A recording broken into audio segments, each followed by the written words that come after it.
හාෂ්වී වෙච්චි ඊත් සමග සම්බන්ධ වූ ඔබ සාදරයෙන් පිළිගන්නවා. රසයෙන් ඉතාමත්ම ගුණ වේදවාඥ පෝෂණ ගුණයෙන් ඉතාමත්ම අධික ආහාර වර්ග කිටි වර්ගයකින් ඒත් එකම නිවසේ නිතරම ලබා ගන්න පුළුවන් වෙලා තියෙන අමුද්‍රව්‍ය භාවිතා කරලා සාදා ගැනීම අපගේ අරමුණයි.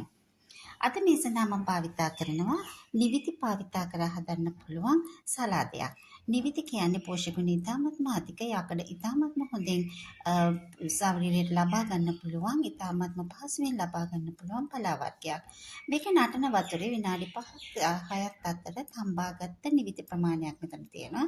ඒත් එක්කම මේ ආහාරය තවත් ගුණවත් වෙන්න මම භාවිතා කරලා තියෙනවා තක්කාලි පෙති ටිකක් ඒත් එක්ක මේකට පාවිච්චි කරලා තියෙනවා බැදගත් රටකජු ස්වල්පයක් මෙතන තියෙනවා සෝයා සෝස් මේ සෝයා සෝස් වලට ලුණු ගම්මිරිස් සහ මේකට ඉතාමත්ම ස්වල්ප වශයෙන් සීනි අඩංගු කරලා තියෙනවා ඒත් එක්කම අපිට කටට හුරු රසය ලබා ගන්න ගම්මිරිස් අවශ්‍ය ප්‍රමාණයෙන් භාවිතා කරන්න පුළුවන්.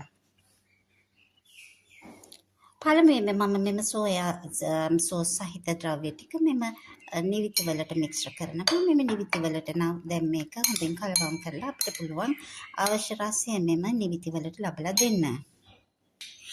මෙම සලාදය වඩාත් අලංකාර කර ගැනීමට මම භාවිතා කරනවා මේ වගේ බැදපු රටකජු. බැදපු රටකජු ටිකක් මේ වගේ භාවිතා කරමින් රටකජු වල තියෙන පෝෂණ ගුණය, තක්කලි වල තියෙන අධික විටමින් ගතිය වගේම විටමින් C සහ විටමින් ඒකේ අඩංගු වෙන තක්කලිත් සමග මෙම නිවිති වල තියෙන යකඩ එකතු වීමට ඉතාමත්ම පෝෂණ ගුණය අධික නිර්මාංශ සලාදයක් ඉතාමත්ම කුඩා වේලාවකින් පිළියෙල කරගන්න පුළුවන්. ඔබ මේ වැඩසටහනට සම්බන්ධ වූ ඉතාමත්ම ස්තුතියි. නැවතත් මේ වගේම තවත් ඉක්මනින් පිළියෙල කරගන්න පුළුවන් පෝෂ්‍යදායී ආහාරයක් සමගින් ඔබ හමු වෙමු. ස්තුතියි.